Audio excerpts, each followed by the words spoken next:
on putting the strongest possible case against the plant on at the EFSB hearings.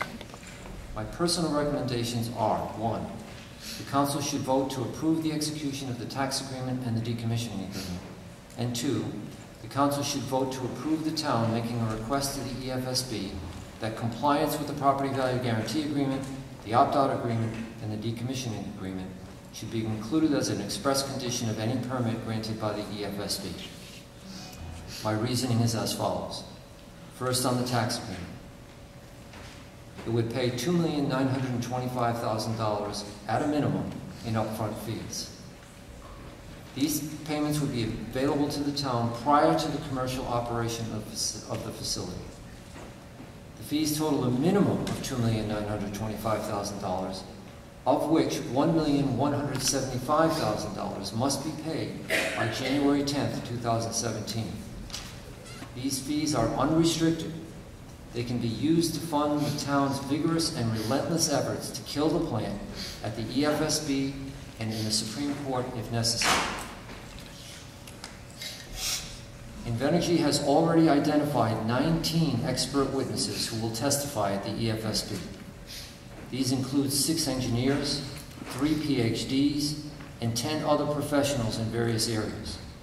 To kill the plant, we must fight fire with fire. This will require having experts who will work with the town to strongly oppose the plant. Experts and lawyers are expensive. Second reason, the agreement has a $91,960,000 minimum tax payment and a $182,324,000 maximum payment. This is a minimum average of $4.6 million per year over 20 years for just 1 unit. For 2 units, the average is $5.5 million per year minimum and $9.1 million per year maximum. By comparison, the proposed Johnston Clean Power Plant will pay only $300,000 per year. The Tiverton plant pays only $600,000 per year. The Johnston plant pays $3.6 million per year. The original Ocean State Power Plant paid $3.6 million per year. And the current Ocean State Power Extended Tax Agreement pays $2.8 million per year. The third reason, this is a guaranteed revenue stream. Entering into a 20-year long-term tax agreement would provide the town with a substantial stream of stable, predictable payments that will assist the town in budgeting and planning if the plan is permitted. Fourth, leverage. In my opinion, the town loses leverage regarding these agreements for every day the town delays approval. If Invenergy locks down a water source in the near future, we lose leverage. If Invenergy gets its air or other non-EFSB permits, we lose leverage. And if we wait until the EFSB hearings and Invenergy gets its EFSB permit, we will have almost no leverage at all. Fifth, this avoids costly litigation. By entering into this proposed tax agreement, the town avoids costly and unpredictable tax assessment litigation. The town would incur significant legal and expert witness fees, and the outcome would be uncertain. Based on my experience litigating the Ocean State Power tax assessment appeals for the town, legal and expert fees would be in the hundreds of thousands of dollars. Moreover, to the extent the owner prevails in any such appeal, the town would need to refund whatever portion of the collected taxes the court determined was in excess of the fair market value, plus annual interest at the rate of 12%. 6. This eliminates volatility in future valuations. Entering into a tax agreement with fixed tax payments that cannot be changed protects the town against volatility in the assessed value of the plant over the years. 7. CRE is committed to this project. Invenergy received an award in February 2016 from ISO New England in their forward capacity auction. Invenergy has invested millions of dollars already into completing the project.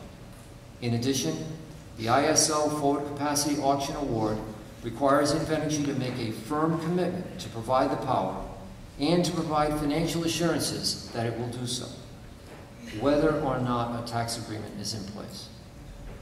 These assurances already required about a $4 million deposit when the FCA award was made. and they will require an additional approximately $20 million deposit of financial assurances in the next 2 years. Failure to approve a tax agreement will not, in my opinion, stop the project. Therefore, we need to do what we can to protect the town's best interests in the event the EFSB forces the plant on the town. 8, it's a guarantee of full taxability. A tax agreement assures the town that the plant will be fully taxable, and it eliminates various legal arguments that Invenergy has explicitly threatened to use to attempt to escape or reduce taxation for all or a portion of the plant if a tax agreement is not entered into. Such arguments include the manufacturing exemption, the pollution control exemption, and depreciation of personal property.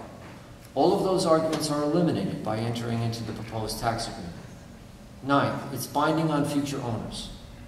The proposed agreement is structured so that it remains fully binding, even if the plant is sold or otherwise transferred to a new owner. 10, state aid. When we could not reach an agreement with Ocean State Power on an extension of their tax agreement, we had to place them on the tax roll while we litigated the matter. This negatively impacted our state aid. If we do not enter into a tax agreement with CRE, we could again potentially suffer a negative impact on our state school aid if we put CRE on the tax roll. 11, Rhode Island municipal tax law. A few important points. Taxes are assessed on property. As the owner of the property, CRE is responsible for the taxes.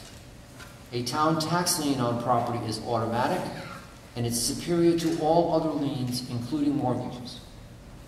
If CRE becomes insolvent, municipal taxes have priority over all other liens, mortgages, and all other debts, with the exception of taxes or debts to the federal government or the state of Rhode Island.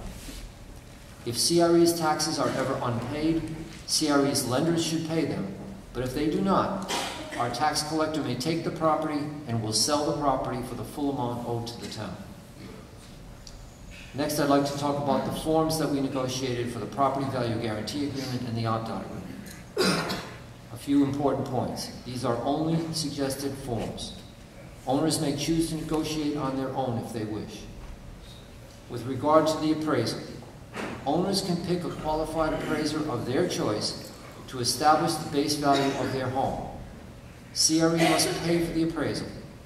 If an owner is dissatisfied with the initial appraisal, the owner has the right to a second appraisal, again at CRE's expense, and the base value will be determined to be the average of the two appraisals. A buyout. If the owners choose to sell their home and it does not sell within 165 days, CRE must buy the home at the appraised base value. The sale. If owners are successful in selling their home, but it sells for less than the appraised base value, it will be compensated by CRE for the difference.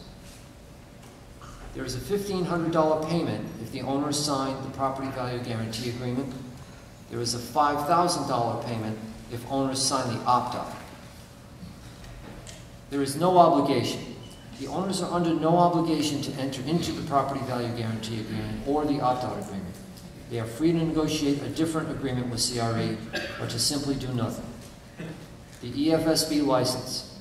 The property value guarantee agreement and the opt-out agreement will be made available for owners to sign if and when EFSB grants a license to CRE.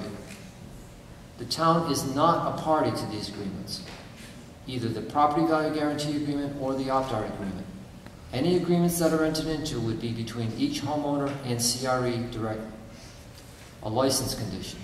The town and CRE have agreed to ask the EFSB to make compliance by CRE with the property value guarantee agreement and the opt-out conditions of any license granted by the EFSB. This means that any breach of the agreements by CRE could result in large fines and/or suspension or revocation of the CRE project license. The term, the property value guarantee agreement, if signed, remains in effect and available to the homeowner to use for 7 years.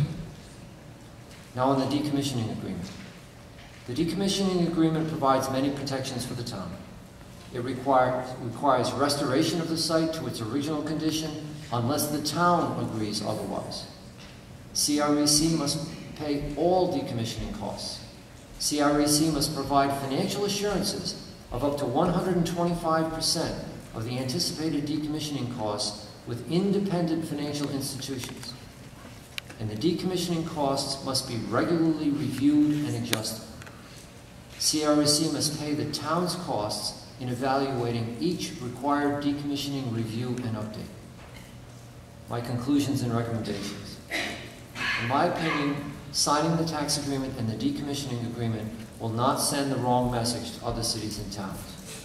We have taken a very aggressive and very public position against approval of this polluting monster at the EFSB, the Public Utilities Commission, and in the press.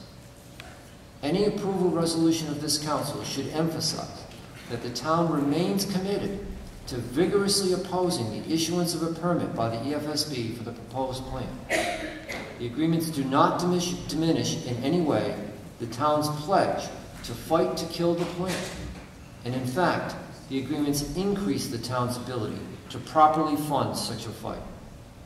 These agreements will give the town the funds necessary to fight long and hard to kill the plan. If the EFSB forces the plan on the town, these agreements will assure that the town gets a known and guaranteed stream of substantial revenue that can be budgeted every year. They will avoid expensive tax litigation that could drag on for years. They will provide necessary funding for decommissioning, and they will provide some measure of protection against diminution in property values. Therefore, I recommend approval. Thank you. Thank you, Mike.